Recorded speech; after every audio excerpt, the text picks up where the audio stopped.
You want to flip this on too? No. Can you hear me all right?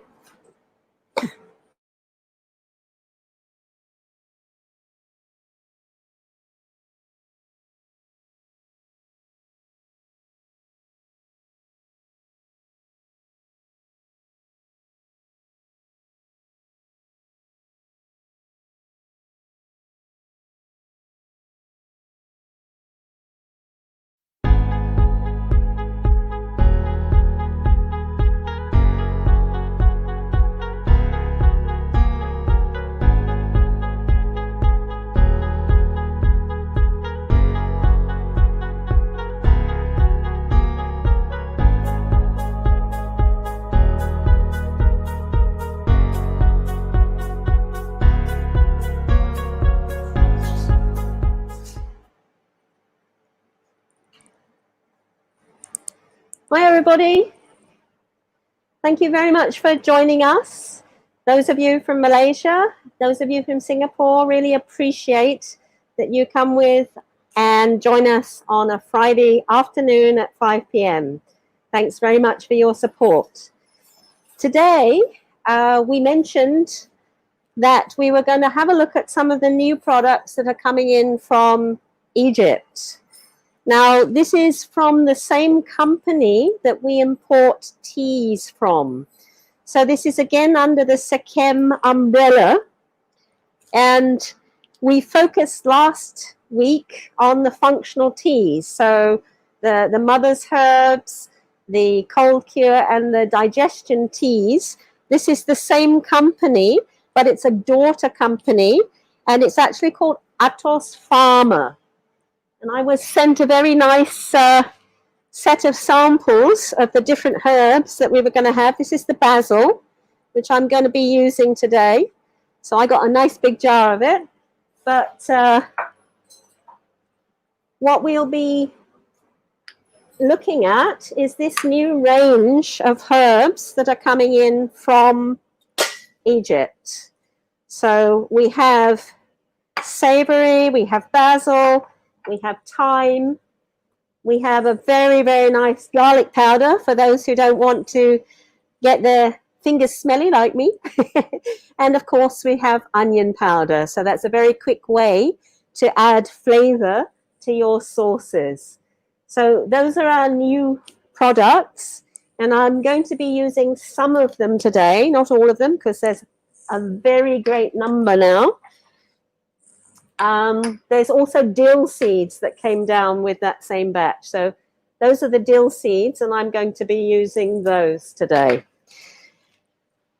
The Egyptian diet actually makes a heavy use of legumes. And we have some very, very nice chickpeas and lentils that I've cooked earlier. And they are going to form part of what is the Egyptian national dish, which is a dish called Koshari. So the Egyptians use legumes, vegetables, and fruit that are grown along the Nile River, the ancient Nile River, and their cuisine is very similar to Eastern Mediterranean cuisine. And of course, the Mediterranean diet is considered to be one of the healthiest in the world. So a significant amount of this cuisine is vegetarian, and that's due partly to the high price of meat and partly to various religious restrictions, including those of the Coptic Christians, whose community has a religion that requires essentially vegan diets for much of the year. So many of their dishes are vegetarian dishes, and koshari is one of their favorite street foods. And it's a very interesting combination because it has rice, pasta, and chickpeas. Hi, Amanda. Thanks for joining. And green lentils. So that forms the basis of it. And then we have a tomato sauce that is cooking right now. And we're going to be frying some onions. I'm going to just shallow fry them. So they will be caramelized onions. Normally they would be deep fried till they're crispy and then hiked out, but I wasn't brought up deep frying things, so we're going to have caramelized onions on that. That again is a Mediterranean thing, caramelized onions. You'll find that very much in Provençal cooking. But first, we're going to actually try and make a dukkha, an Egyptian dukkha. Okay, so I'm just going to start to toast the nuts that are going to be part of it. We have hazelnuts, which come in from Turkey. We've got sunflower seeds, pumpkin seeds, almonds. I'm going to be, I don't know if you can see that, as white and black sesame seeds. I'm going to be toasting them. And then I have a mixture here of the fennel, dill, chili, cumin, our French sea salt, and of course our freshly ground black pepper. So I'm going to, want me to take, oh yes, they built a wall around me so I can take off my mask. So there you are. There I am. Have to remember to put it back on when I go out though. Okay. So at the moment I've got rice cooking behind me. I've got the tomato sauce here, and I'm going to be toasting the nuts as soon as I can switch this wonderful thing on. There we go. And while I toast the nuts, I'm going to talk to you a little bit more about the new herbs. The ancient Egyptians are also known to have used a lot of garlic, so we're very pleased that we've got the garlic powder here. They've used garlic and onions very much. You can see the tomatoes and the onions here since the time of pyramid building, and they believe that they kept the slaves healthy that were building the pyramid by feeding them garlic. So that's kind of interesting. So all of you who want to be slaves, keep eating your garlic. The fresh garlic is mashed with herbs in here. So I've taken 3 heads of the garlic, and it's in a spicy tomato sauce. So this is contributed to the spiciness. It's not chili spiciness. It's pepper, coriander, cumin, paprika, cardamom, cinnamon, clove, and nutmeg. And it's a Middle Eastern spice mix, which is known as baharat. So I dry roasted the coriander and the cumin seeds until they were fragrant, waited for them to cool, and then mixed them with the other ingredients. And it says store in an airtight jar, but at the moment I just have it there. So the red color that you can see, can you see? Can you see? We're shining on it. Yes. No? Yes. Okay. So that red color is actually from smoked paprika. Nice color. Okay. So later I will put that in an airtight jar. So that's a mixture we've just made, and a couple of teaspoonfuls have gone into the tomato sauce, which is the special sauce for the koshari. So I'm just waiting for this to warm up a bit. There we go. So the 2 dishes that we're doing today are koshari, which is Egypt's national dish, which you will find sold on all the street corners, and dukkha, which is a nut, seed, and spice mixture that you can basically use with anything. It's very, very nice with the flatbread. If you dip your flatbread in olive oil and then in the dukkha, it's very, very tasty. So these are some of the ingredients going in. There's almonds, hazelnuts, pumpkin seeds, and sunflower seeds toasting now. Very good. And just to go a little bit more into the herbs, why we are so keen to bring in this wonderful herbs. Not only are we keen to support Sekem, oh, there we go. Wake up, Ceri. You could hear it crack, right? So I'll turn that down a little bit. There we go. I want them toasted, not burnt. So the Sekem community as we mentioned last week, is this amazing community northeast of Cairo, where Dr. Aboulesh had the vision to found a community that would sustainably green the desert. And the principles of the second community are that they have equal respect for every living thing, and that there's space for everybody for personal development. So they also started with a kindergarten and then a school, and I think they've even now got a university where you can actually learn about the herbs. So Atos Farmer is the daughter company of Sekem, and they've been producing pharmaceutical quality herbs since 1986. And of course, as you know, they are organic accredited, Demeter accredited, so they're not only organic, they're actually biodynamic. Okay, so I'm going to whack these into here. We're going to grind those in a bit. There we go, they're nicely toasted. And then we're going to toast the sesame seeds.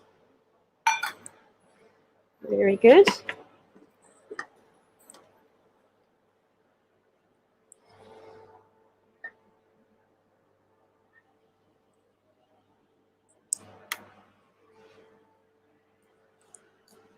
Okay, it's nice and hot, so they're popping out already.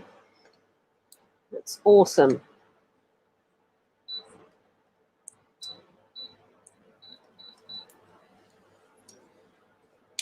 I don't know if you can see, but the little tiny white seeds are beginning to turn brown already.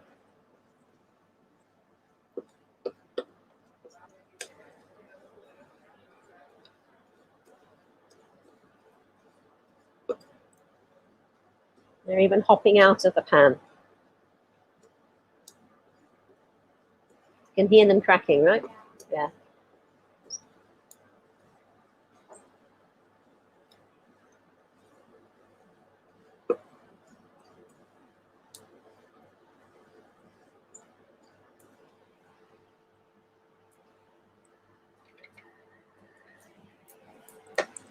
Hop, hop, hop, hop, hop.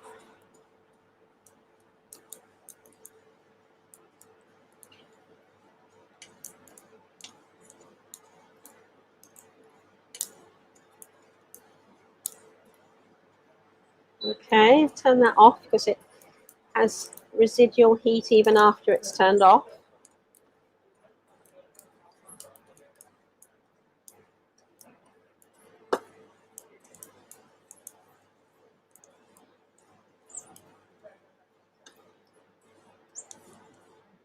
Okay. So you can see they're nice and hot in there. We're going to add these.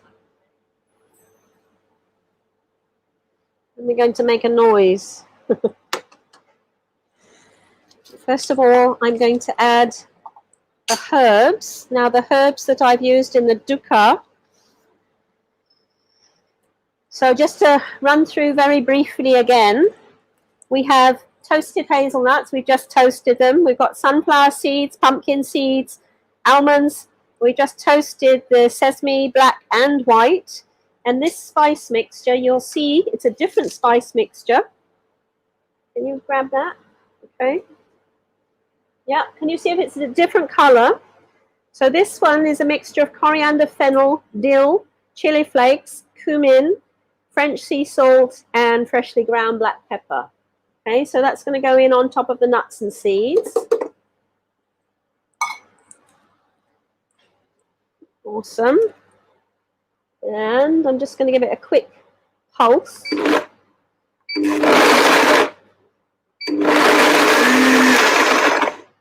How does that look? About right, huh? Okay, very good. Switch that one off. See, that was very quick. Okay. Very nice. I'm just going to pop that in one of these bowls here. Sometimes, again, this is often used as a street food. It's just very coarsely ground, and people will grab a couple of handfuls to go with their breakfast. So it's something that can be eaten by itself, or it can be used, and I'm going to show you in a minute. I'm going to dip some kohlrabi into the, well, I'm going to drizzle some oil on the kohlrabi, and then I'm going to dip that into the dukkha. Okay, and of course you can use it on the koshari later, because it's another compatible spice blend and seasoning. And of course you can sprinkle a little bit on your soups. Very, very nice spice mixture. And if I can get a bit more out, I'm being mean here. I want to get it all. There we go. Okay. I think that's about as much as we can do. All right. So, the new star in this mixture, of course, is the dill. These dill seeds over here. Can you see? Yeah. Very, very nice aromatic herb. Dill is very interesting. I first came across it when my best man made a wonderful lentil pie with dill seeds. And it's a member again of the carrot family. Remember, we were talking about the umbelliferae with their beautiful umbrella flowers. So dill is a member of the umbelliferae, and the flavor is slightly sweet, and the aroma is between aniseed, not star anise, aniseed again, and caraway, both members again of the umbelliferae. Traditionally, dill was used to soothe stomach pains.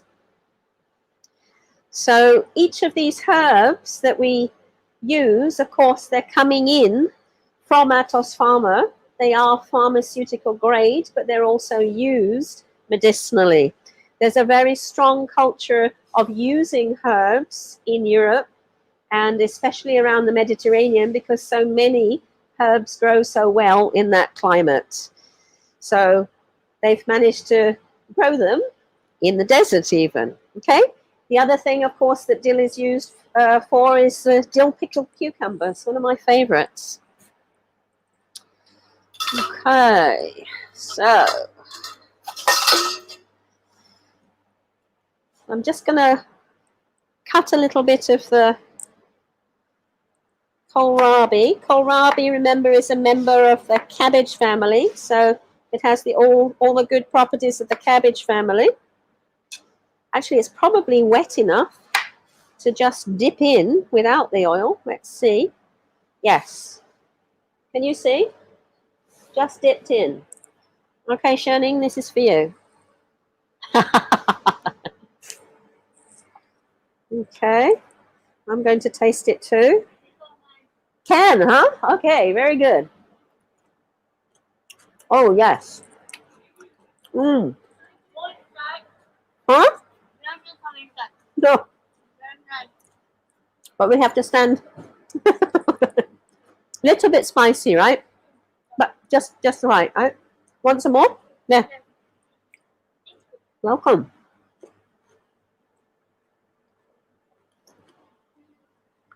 Very nice. I like. Good.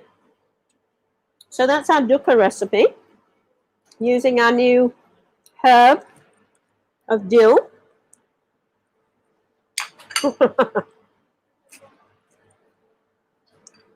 We'll share the rest later.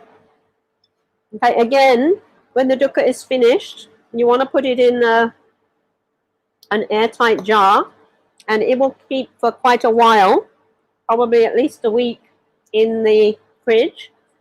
And I don't know, maybe you could even freeze it, right? You could freeze it in packets, yeah? And bring it out for special parties. Something very special. We're already counting down to Christmas in Singapore, right? So we'll use this in like noodles. Yes, you could sprinkle it on your noodles. It's a seasoning that you can use for almost everything. Nice. And you'll find the street vendors, when they're selling the koshari, they will put in the mixture with the lentils, the chickpeas, the rice, and the noodles, and then they will sprinkle some of this seasoning on, a little bit of the tomato sauce that's supposed to be cooking over here. It's gone to sleep. And top it with the fried onions. And that makes a very, very healthy dish for you to exist on, because there's a lot of carbs in the dish. So we'll just have that going for a little bit longer. We'll have it going as long as it can before we put everything together. So I'd like to go back again to the special newcomers, because we will be putting recipes up on the website for you to try out the different flavors. I think garlic powder and onion powder need no introduction. They have a really nice savory nature. As you know, they're my favorite things, onions and garlic. I was brought up with a family that thought that was part of health. So that those are the allium family with the allicin. Okay. And thyme, basil, and savory, if I remember correctly, yes, they're all members of the mint family. Okay, so that's the Laminaceae. So basil, thyme, and savory all grow very happily in the Mediterranean, and they all have very, very beneficial properties. Thyme, of course, has thyme oil in it, the essential oil, thyme oil, and it's known to be as effective against bacteria as penicillin when used properly. Okay, don't forget, you have to go to somebody who's skilled in using the herbs. So thyme was what we used in the savory popcorn for the kids when we did the Children's Day recipes, and we used that with the onion powder. So that's a very nice combination. That's thyme and onion. That's something, of course, that also goes to stuff your Christmas turkey if you're an Angmo. So those are very familiar flavors to me, and they combine very nicely. And the feedback that I had from everybody here was that that was the popcorn flavor that they liked the most, right? Yeah. So that's the onion and thyme. Very, very nice. Then basil, of course, is a very special herb. And I managed to grab a fresh basil to show you what that was like.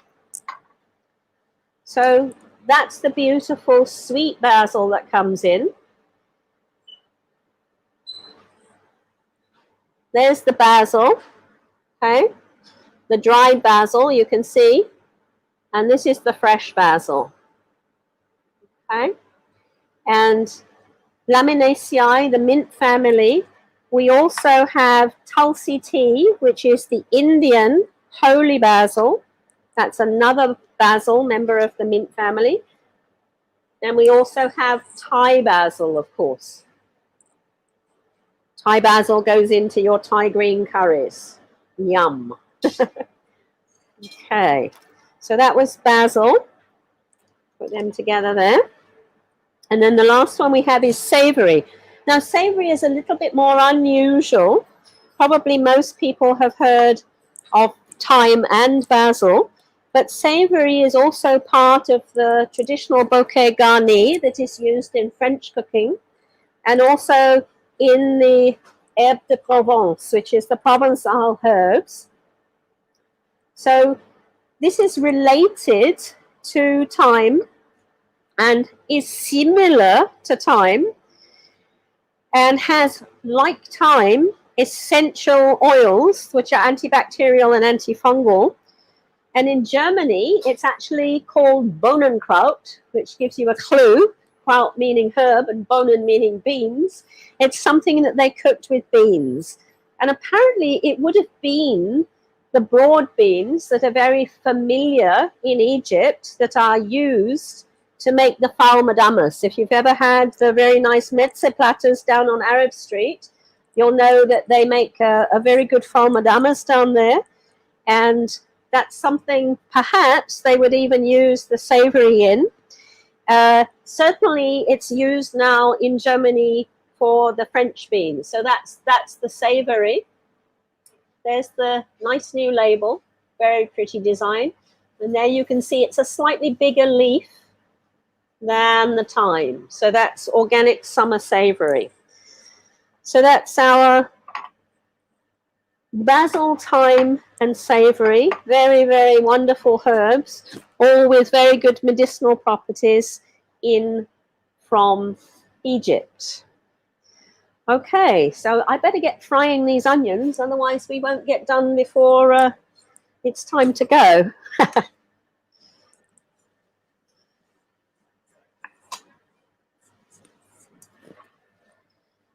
Go. We'll have a little bit of our Spanish olive oil in. There's our olive oil. Olive oil, of course, is the staple cooking oil of the Mediterranean, and it is the foundation, basically, of the healthy Mediterranean diet. It's monounsaturated fats, of course, and it's heart healthy.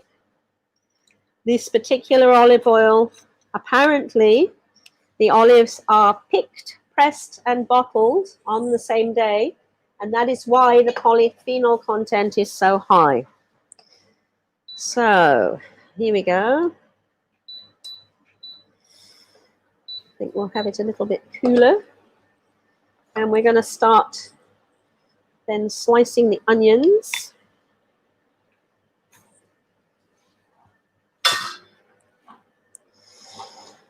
I've got black sesame everywhere. And we're just going to be caramelizing them.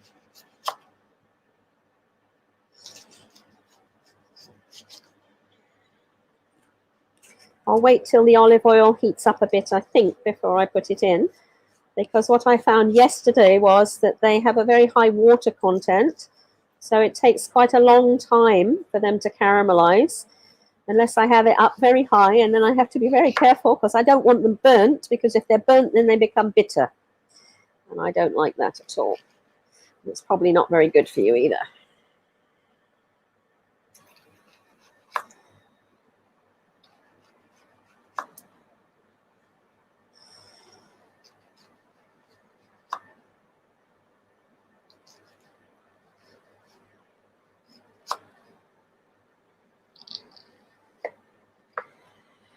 Okay, how's it doing? No, not hot enough yet.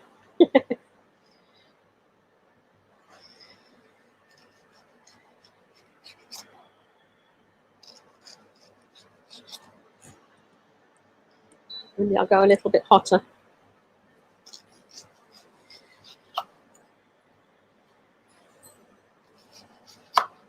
These are our very, very nice onions. You can see the quality of the onions. They're brought in from Holland. I thought I had a packet somewhere. No? Yes. There it is. So there. Those are our really nice Dutch onions. I really appreciate the work the Dutch do with their market gardens. They produce the most amazing tomatoes, aubergine, capsicum, and of course onions.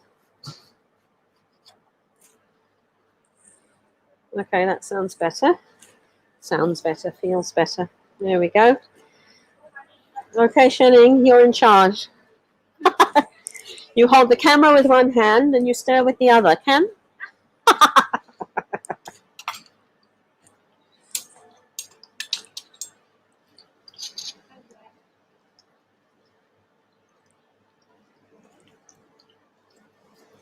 They'll be all right for a bit.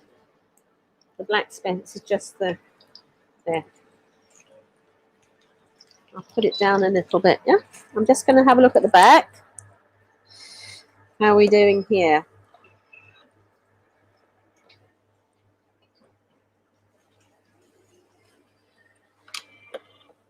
Okay, so I'm going to be steaming the rice.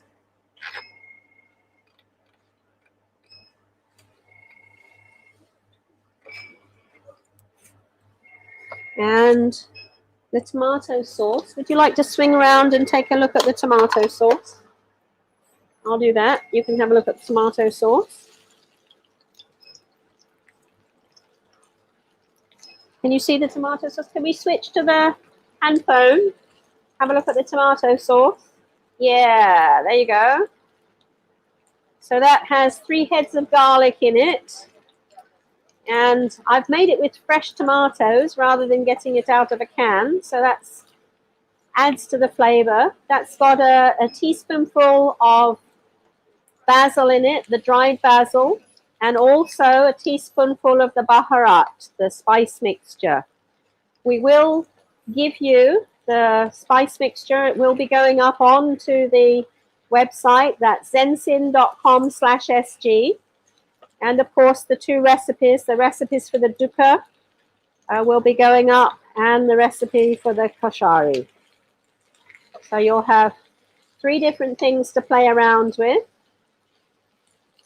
Yep, you can come back over here. I'm going to set the tomato back cooking because, of course, the longer you cook the tomato, the more concentrated the lycopene becomes, and actually the more concentrated the flavor is as well. Are you going to come and stir? Awesome. No burning, huh? Okay, very good. Okay, I just wanted to run through what the ingredients are again for the koshari. We have our beautiful tomatoes in from Holland, which I'm going to just show under there. Okay, those were our tomatoes on the vine. You can see the beautiful red color. They're wonderfully ripe, and they have the best flavor. So those are the Dutch tomatoes on the vine, went in there. Then, of course, I had my garlic friends. I put 3 heads of garlic in. Stir-fried that initially in the olive oil. Then popped in the basil and the baharat. And then what we're using to make this authentic, because I checked the recipes, they put in vinegar. And I thought, okay, we have a really nice vinegar. This is a balsamic vinegar. And this comes in from Spain, just like the olive oil does. So I thought, oh, that would be great to go together. When things are grown in the same country or in the same region, they often harmonize very well together. So those were the 2 condiments that have gone in there, plus some French sea salt, neighboring France. And I've popped in some coconut nectar sugar. So this is our organic coconut nectar sugar. I like the flavor of that. Ever since I had gula melaka, I've been a fan. So that was the brown sugar that we put in. So you have the sweetness, you have the acidity from the balsamic, and it really is a very good balsamic. It's not rough. I've tasted some that are quite rough, and this is a very, very good one. Okay, then for those of you who have forgotten to soak your chickpeas overnight, because you do have to soak both the chickpeas and the lentils overnight, and of course your brown rice. The reason that you're soaking these things overnight is because they are more digestible, and you get rid of what we call the anti-nutrients, which includes things like phytic acid, which can stop mineral absorption in the gut. How are we doing? Can I rescue? Yes. I'm a bit worried. Okay. Ah, okay, it's caramelizing, it's beginning.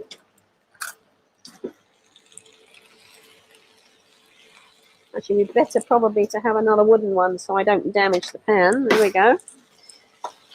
Okay. That's good. Okay. You think you can keep going? Yeah. And then I can keep talking.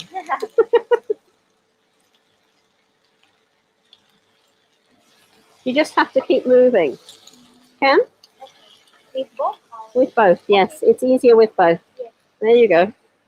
Awesome. Okay, where were we? We were soaking our brown rice, our chickpeas, and our green lentils overnight to get rid of the anti-nutrients, to make them more digestible. And because they're organic seeds, they actually will begin to sprout. Okay? So you do yourself a favor in every perspective if you can remember to soak your things the night before. If you can't, you may remember when I was on with Matthew, we were looking at the things that came in from Europe, and that includes a whole range of beans and chickpeas. Now, this is a BPA-free can, so you can safely use these in your cooking, and that is what is sprinkled on the top of the koshari when we finish cooking everything, okay? So cooked chickpeas go on the top at the end. Very good. Okay, then another mention. Traditionally, it's a type of macaroni that goes in. So the one that I chose to use was again la idée, and it's domatini, which I had never heard of before, but it's like tiny macaroni.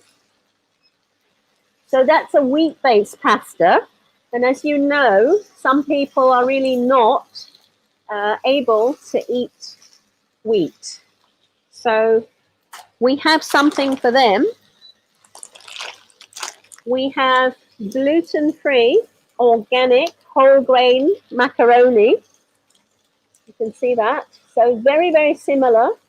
Or if you want something a little bit more colorful, you could use the organic gluten-free multi-grain red macaroni, where they've taken red rice and brown rice flour. This one is made in Thailand. So for those people who can't actually eat the wheat, then we have a solution for you. So that was our mixture of things that are going to go into the koshari. They're very simple things. There's also not anything very expensive in there, so it's a very economical vegetarian dish.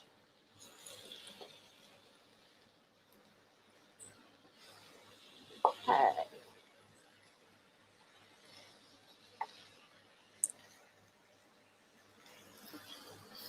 Happy? Okay. I'll go look at the other things, huh? Right. I'm just going to poke through the rice. Okay, the rice is coming along nicely. Again, the rice was soaked overnight.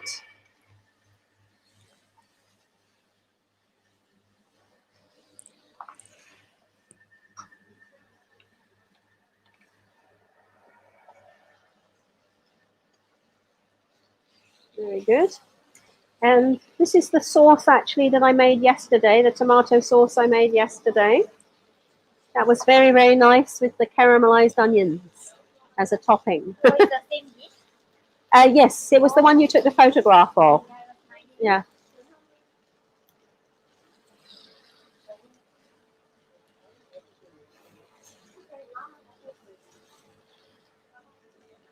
Okay. Can I have a stir? It's like the Christmas pudding. I want to have a stir, huh? I want to have a feel how it's doing. That's it.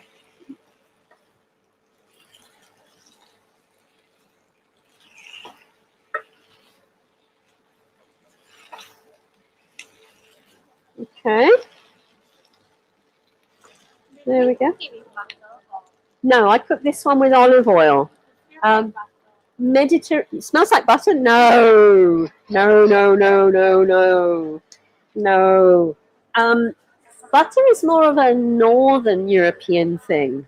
So the Mediterranean really uses a lot of olive oil. I mean, they almost bathe in it. So the other thing I wanted to mention to you is that this is, yeah, please do. Please continue, yes. we're going to be having more things coming in from Egypt. There's at least another couple of herbs that I know are coming down. We have rosemary coming down, and we're going to have calendula. I don't know if anybody knows calendula, but that's from the marigold flowers.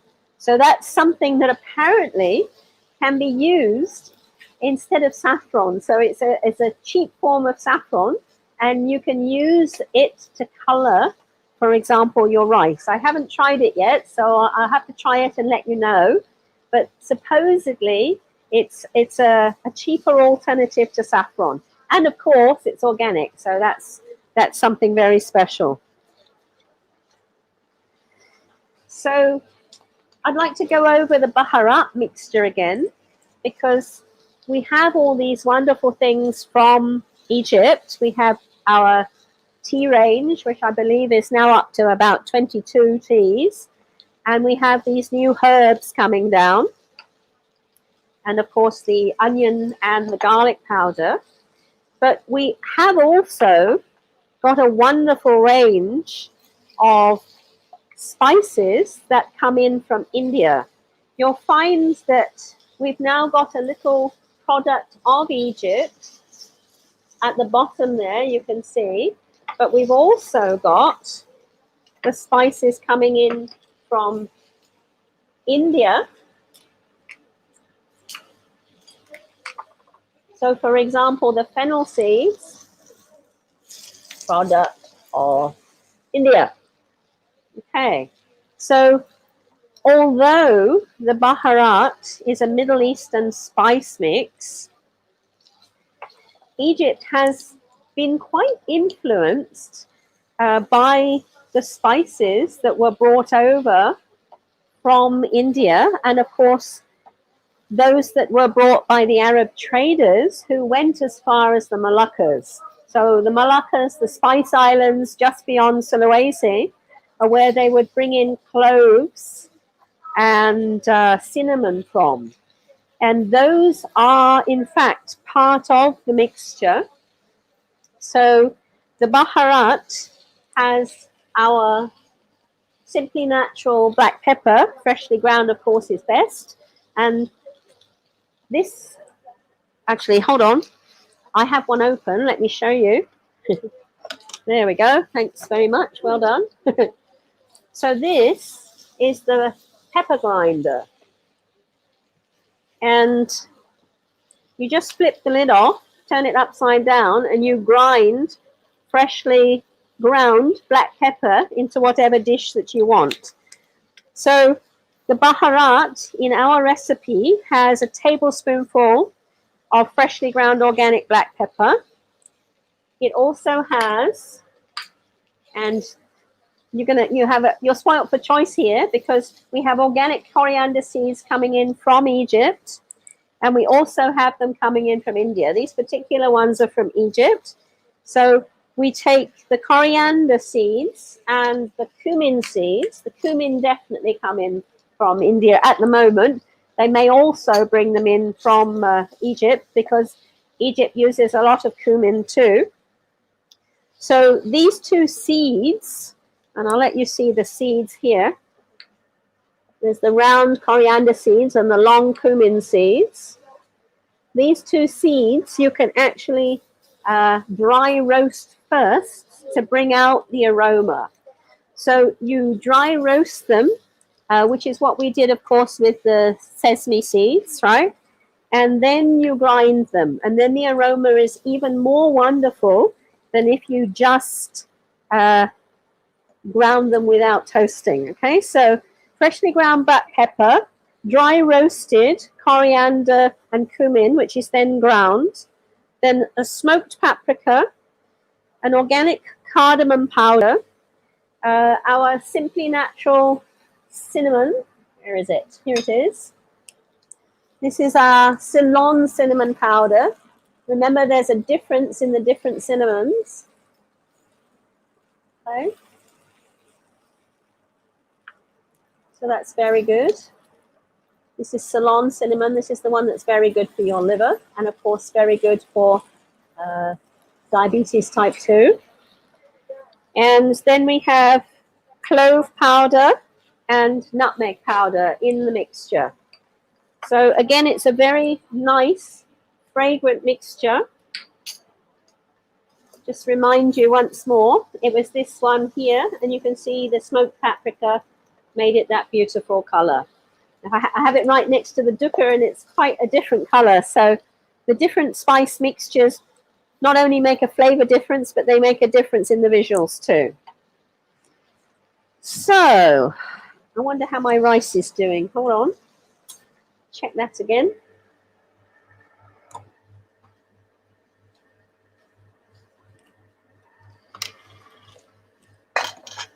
Oh, it's looking better.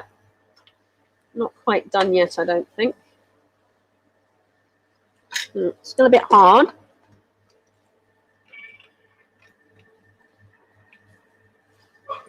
Okay. I can eat it. Do you want to try?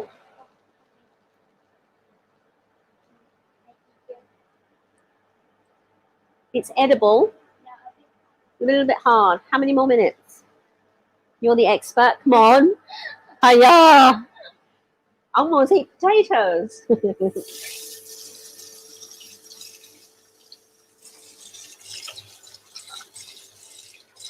So I think that's about maybe another 10 minutes, and then we'll pop in the gomatini, and then we'll be able to put everything all together.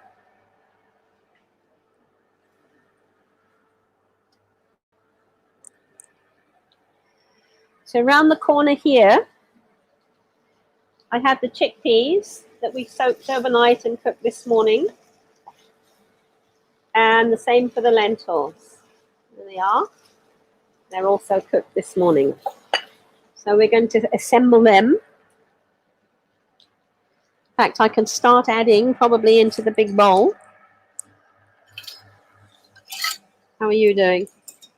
Well, she's doing a good job. It's not burning. I'm very happy.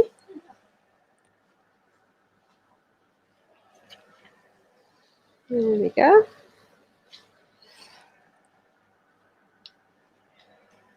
Super job. All right. Now wait till it's really caramelized. It's worth the wait, I promise you. So it says 2 cups of the green lentils. So this is the cooked lentils. So looks like I've done enough. Okay. 1.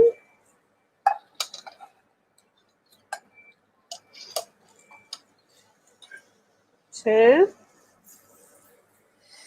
Okay, and I've still got a little to spare, so I'm very happy about that.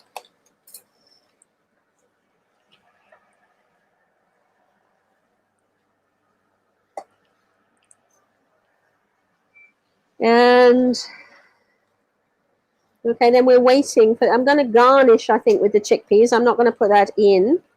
So I'm waiting for my brown rice and my brown rice and my gomatini. My lentils are ready. My tomato sauce is doing nicely. And of course, I've got some extra. How many minutes do you think before you're done? 5. 5. Optimistic, I'd say.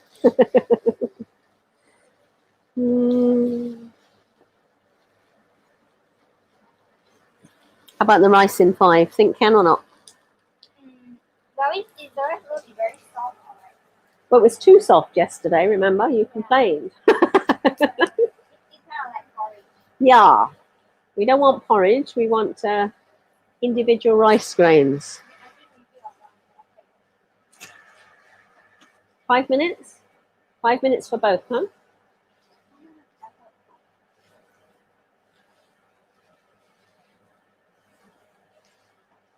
Okay, I'll wash some basil leaves then and slice some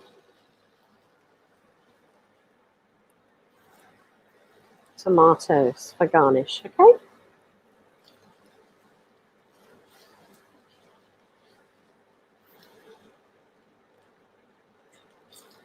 Nice to have a helper.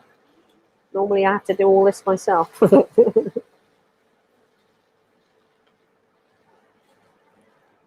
These potted herbs, they're retailing for $7.50. They're flown in from Holland and Belgium, and you can find them in the larger cold storages like the CS Fresh, for example, in Great World City.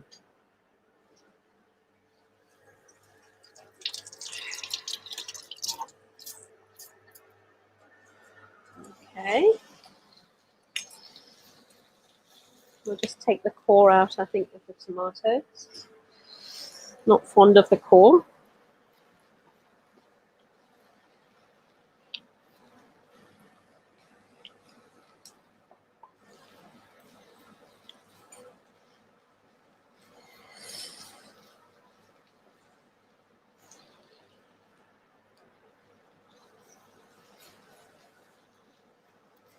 They look nice and soft, huh?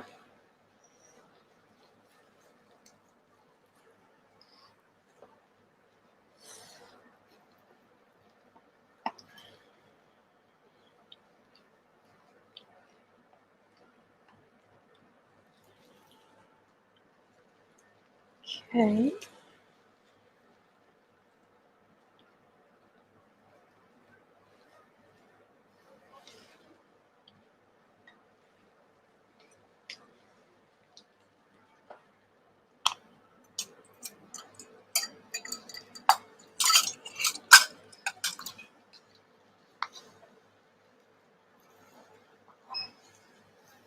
Still got my black sesame seeds.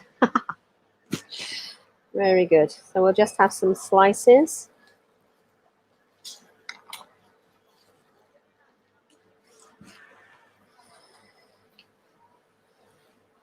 Again, tomatoes, very traditional for the Mediterranean cuisine. And the combination of sweet basil and tomatoes, of course, is awesome. Traditionally used in the caprese salad with the mozzarella, the buffalo mozzarella. Nice drizzle of olive oil. Wow, so delicious.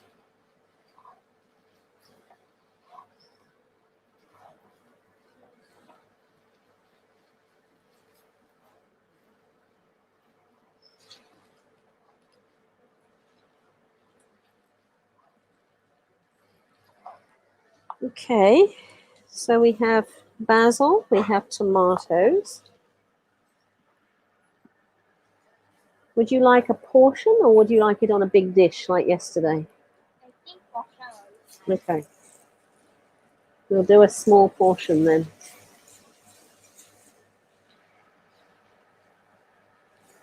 We'll check the rice again.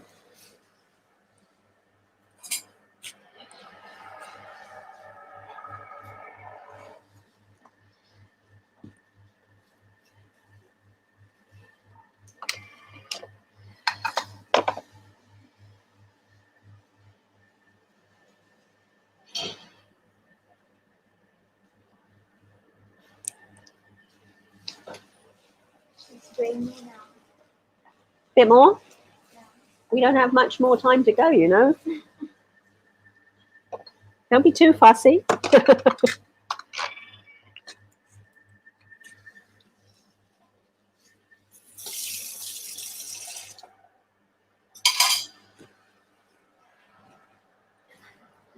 Okay. Doing a grand job.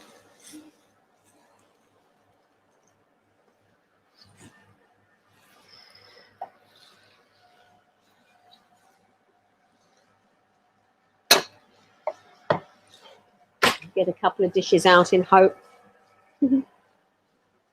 Just pop them there. The onion. No. We'll mix everything in here, and then we'll put into there, and we'll top with the delicious caramelized onions and chickpeas, of course.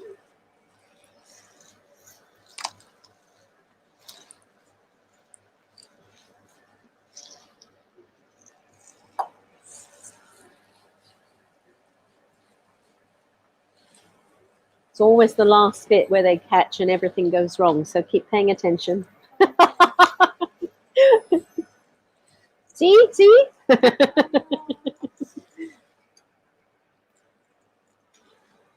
Keep doing it with the 2 spoons, I think.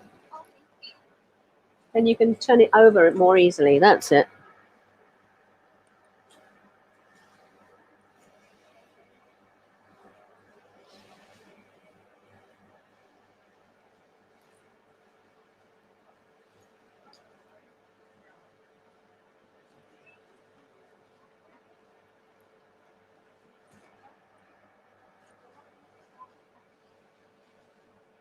I have to cook the pasta as well, so I need to pull the rice, okay?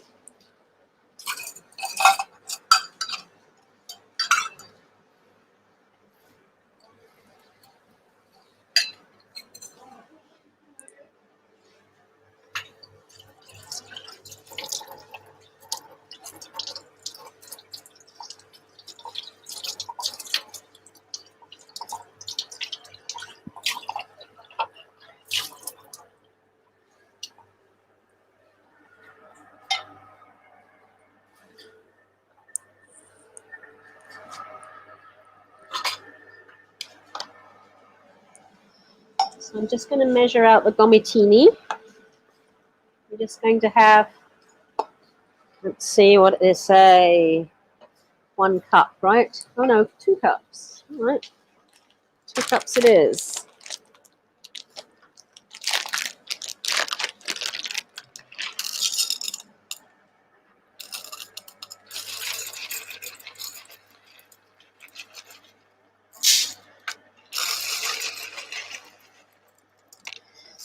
Okay, just nice. As long as the rice hurries up and finishes, we're good.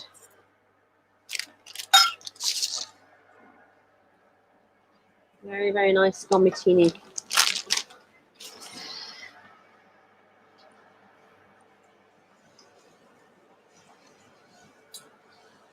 think we're just going to make it. We've got our last 10 minutes.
Okay, I think that looks good now. So if you'd like to just give me the pass, I'll hike it out and pop in the gomitini.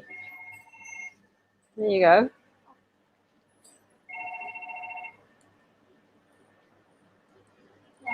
Can, right? Okay. So let's get that out. Into there. And the gomitini.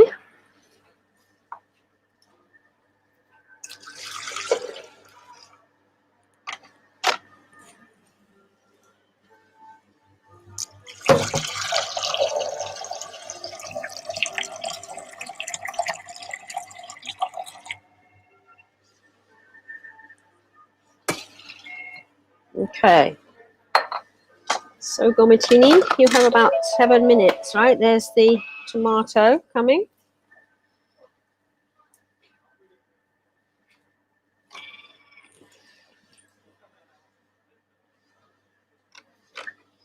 So let's have a look at the tomato sauce.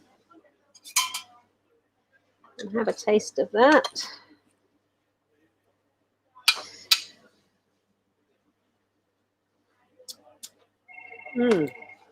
Okay. Very nice.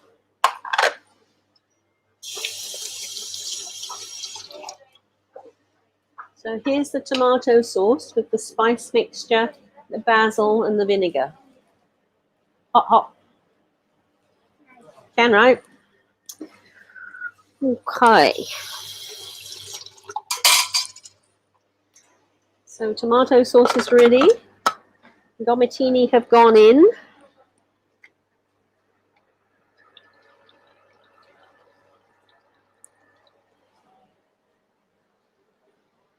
We're ready to plate as soon as the gomatini are done.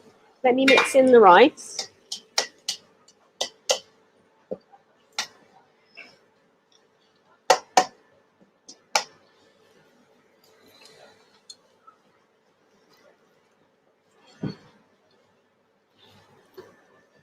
Okay. So rice and lentils, of course, give you a complete protein. They think that it might be that the koshari is actually a dish that evolved when those horrible British moved into Egypt from India and brought kedgeree with them, which was their mixture of curry spices, rice and lentils. I don't know if you've ever had kedgeree, but kedgeree is one of my favorite dishes, which my dad used to make. Very, very nice dish. Can be any kind of lentils. You can take tur dal, you can take masoor dal, you can take the green lentils as we have here. Very, very nice filling dish, which of course is a complete protein. For those people who are not eating meat or who can't afford to eat meat, then combining lentils and rice gives you all the essential amino acids that you need. So can this be counted as a vegetarian dish? Oh, it is. It's a vegetarian dish. Can you see any fish or meat anywhere? No. Or even any eggs? No, right? Exactly. As I mentioned before, meat is very expensive in Egypt, so not everybody can afford it, and certainly not everybody can afford it every day. And this is why it's such a popular street food, because the lentils, the legumes, are relatively cheap.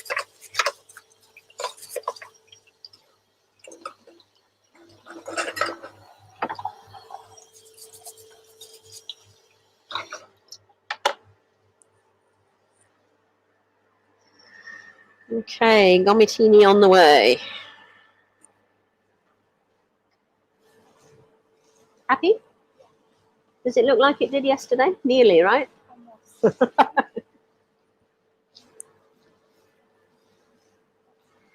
And we must remember to put the dukkha in as well.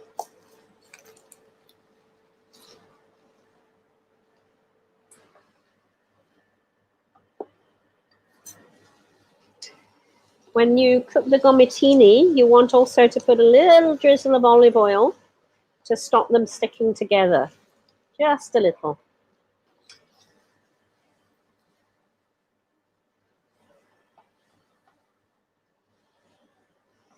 I think I'm going to take the extra home.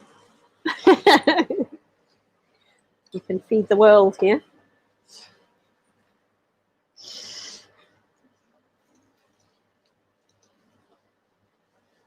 That's looking very nice. Well done. It's going browner and browner, which means sweeter and sweeter.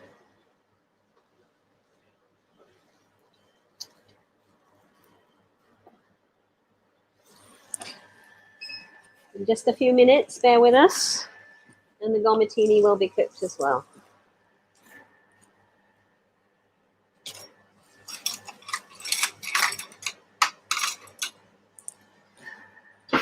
Just going to blend up the tomato sauce.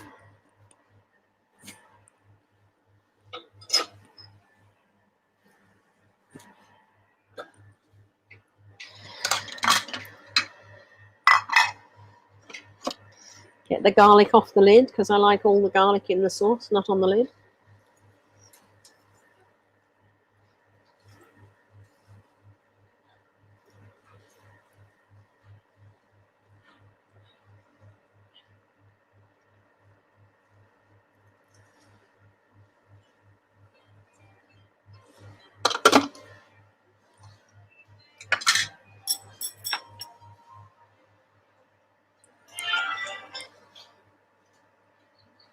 Give it a quick blend. And have a nice smooth, fresh tomato sauce, spicy tomato sauce.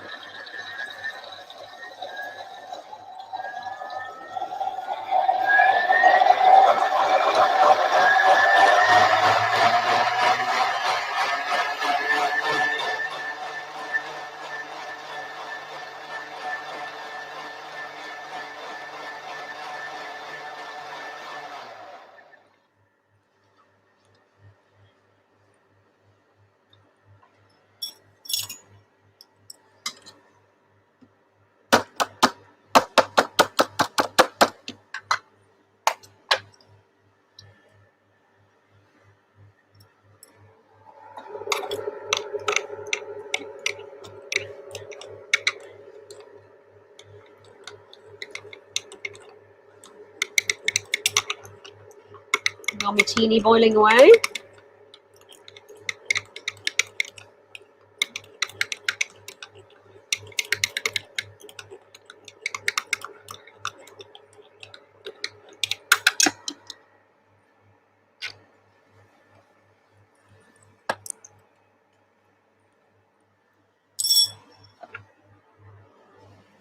And here's the tomato sauce, if I can show you without tipping it over. There we go. So there's a nice rich spicy tomato sauce. And I'm going to pour a little bit onto the rice and lentils so the heat can actually infuse the spices into the mixture.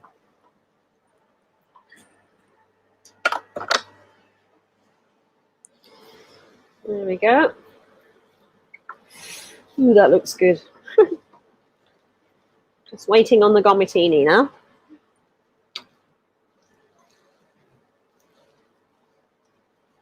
Oh man. Are you hungry? Awesome. I forgot to bring the Maybe we can find some. Okay, that's a nice amount. There. Just a few more minutes for the gomitini and we'll be done.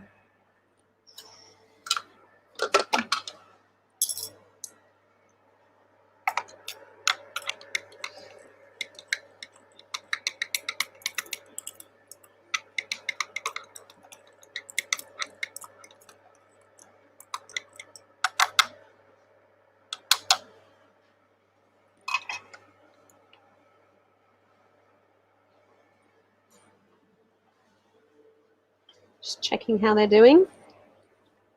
Well, not quite al dente.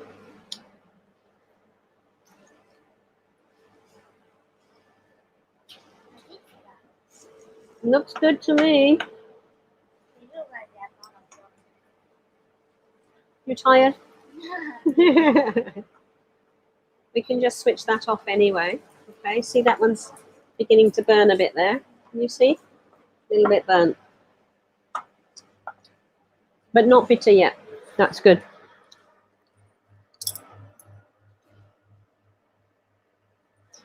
Three more minutes to gomitini time.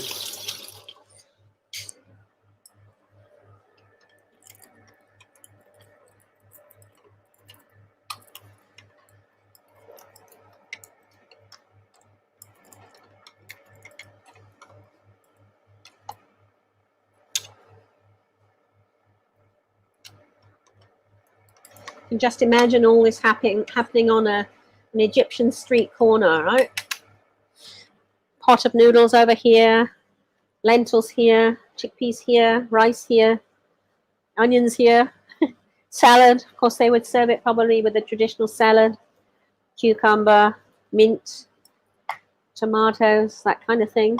Maybe some red onions. You did a great job. I'm proud of you.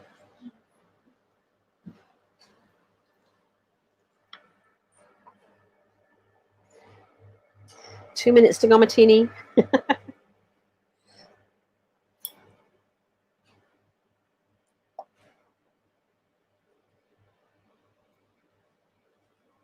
See how lovingly she's doing it? This is what cooking is all about. Care and attention. Or love and attention.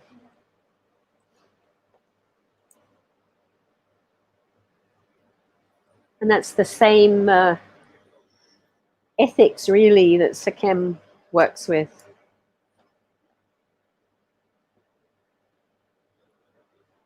I'm really impressed that somebody could have such a vision as to create Sakem,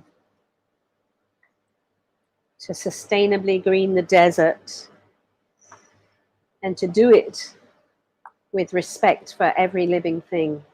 I really think that's amazing to be able to found a whole community on that. And I'm absolutely thrilled that our boss has decided to import both the teas and the herbs. Sakem, by the way, has also received awards from the World Health Organization, recognition from them, and also for entrepreneurship for Dr. Abulish. And it's also wonderful that not only did he have the vision and the idea, but he must have been the right kind of father to inspire respect in his son, because his son is carrying on the business and is now the CEO after his father has passed on. So, amazing vision and execution. Not only is it environmentally friendly, but it's also commercially viable. It takes a lot of effort to be able to create something that will sustain a community in a business that has integrity. So here we go. Let's check our gomatini.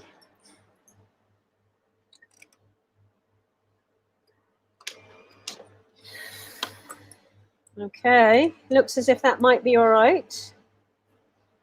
Want to check? Yeah, go for it. Yes, can. Awesome.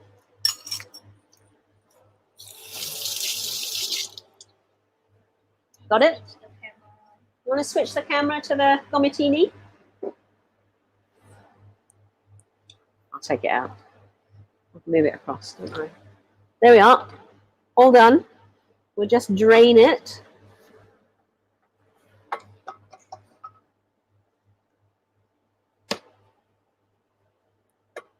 We'll go across.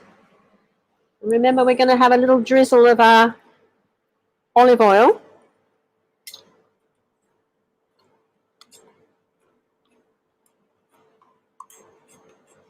And because the pasta is hot, of course, it's going to absorb the sauce very nicely. So Koshari is interesting because they usually provide you with a spicy tomato sauce or a less spicy tomato sauce. So the spices that we have used here are just the aromatic spices rather than the chili spices. But of course, we can very simply add a couple of nice chili patties into that, or some chili flakes from this same range.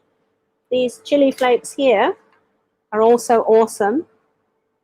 Yeah, fantastic chili flakes. These come in from India. So complimentary again, as I suspect the history of this dish has an Indian influence. And I've also noticed that there's a lot of Indians that have koshari recipes on their websites. So it must be popular. Okay, here we go. Bowl number 1. That's yours, right? You earned it. How much? Okay. So there we go. And I can grab. I'm going to give you a little bit more tomato sauce, Ken. Yeah?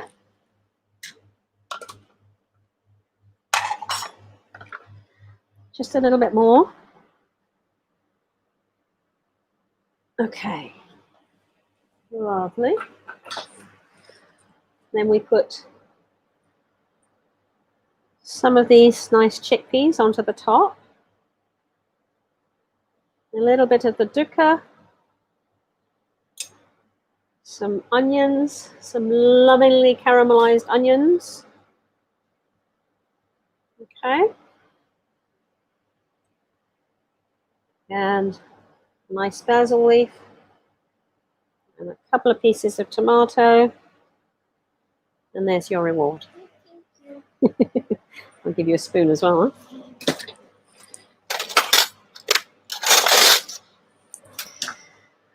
There you go. Anybody else want a reward?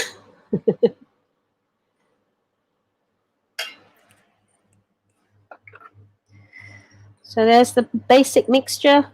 It's a carb mixture that will keep you going for a whole day, I would think. There's enough carbs in there. But it also has the goodness of the legumes. The combination, of course, of the legumes with the rice gives you all the essential amino acids.